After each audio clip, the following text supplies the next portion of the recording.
वासुदेव बढ़ते हुए यमुना नदी के किनारे पहुंच गए, लेकिन सामने का दृश्य दिल दहला देने वाला था।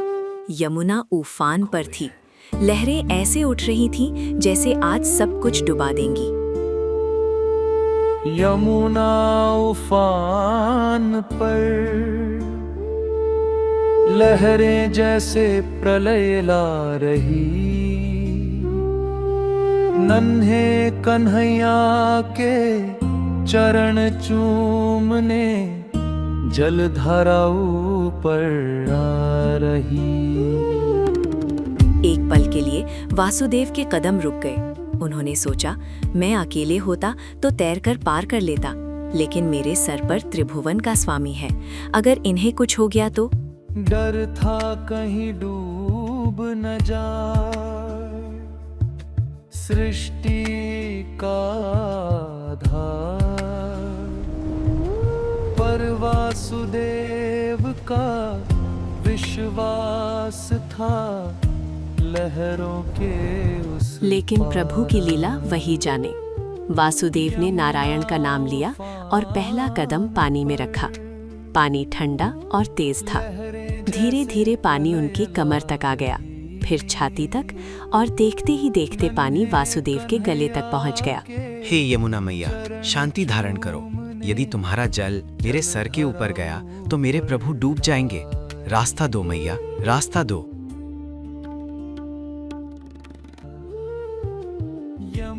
यमुना का जल बढ़ता ही जा रहा था।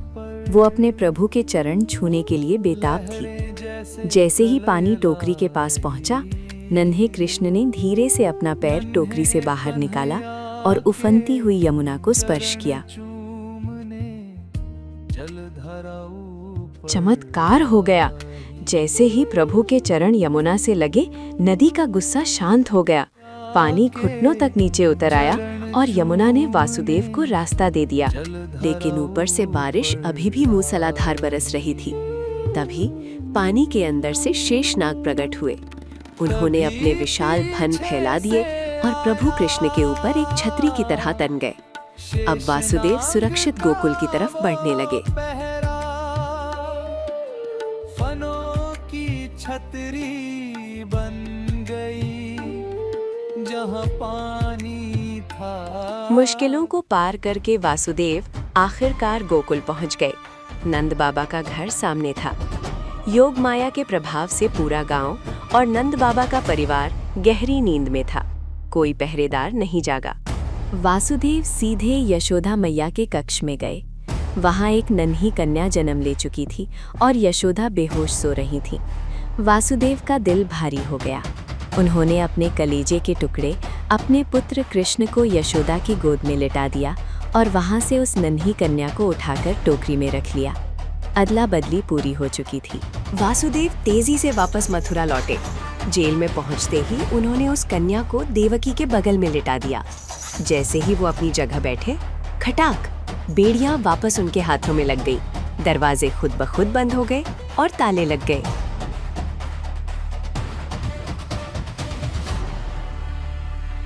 सब कुछ पहले जैसा हो गया।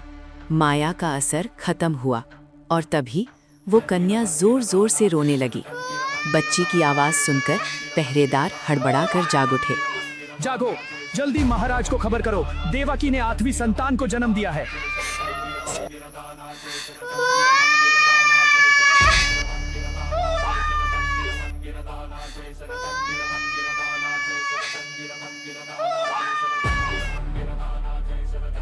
कंसा की मौत, यानी कृष्ण अब गोकुल में सुरक्षित हैं।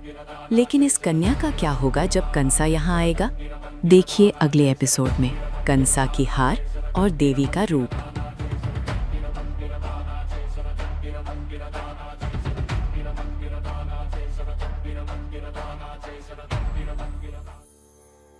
हे कृष्ण, तुम ही मेरे आराध्य हो।